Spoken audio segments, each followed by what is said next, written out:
Re entry అనుకున్న తర్వాత హీరోగా కూడా సినిమాలు వచ్చినాయి. నేను చేయదలుచుకోలేదు. ఓ మంచి సినిమాతో ఇంట్రడ్యూస్ అవ్వాలి బిగ్ స్క్రీన్కి. సో ఓకే, వెబ్ సిరీస్ వచ్చింది, అది చాలా పెద్ద హిట్ అయింది, అవన్నీ కూడా ఎన్ని చెప్పినా బిగ్ స్క్రీనే.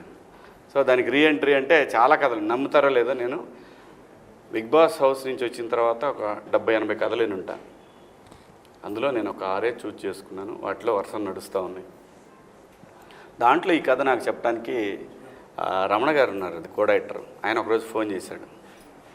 వెంకట గారు ఇలా ఒక కథ ఉందని మా గోపికి చెప్తే నేను పంపిండి సార్ అని చెప్పాను. వచ్చారు. వచ్చిన తర్వాత విన్నా.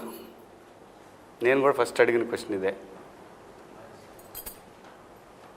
ఈ సినిమాలో ఆ 2 క్యారెక్టర్లు ఎవరు చేస్తున్నారు అని అడిగా. అమ్మాయి అబ్బాయి. నాకు అంత పిచ్చగా నచ్చినటువంటి క్యారెక్టర్లు అయ్యి. సో ఇంకా ఏమీ అనుకోలేదన్న, ట్రై చేస్తున్నాము, కాస్టింగ్ అవుతా ఉంది అని అన్నాడు. అన్నాక దర్శి సూర్యతేజ క్యారెక్టర్ చేస్తున్నానని చెప్పారు. మరి నేను చేస్తానా చేయనా అనేది నేను ఇంకా చెప్పలేదు.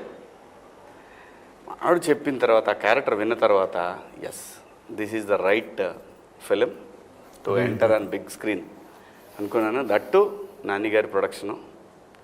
ఎన్ని చెప్పినా నాని నేమ్ అనేది బ్రాండ్.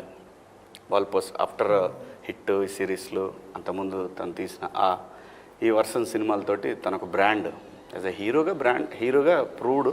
అది మనందరికీ తెలుసు. అది కాదు, మెయిన్ ఏంటంటే ప్రొడ్యూసర్గా తను ఒక బ్రాండ్ అయ్యాడు. పెద్ద సినిమా కిందనే లెక్కేది.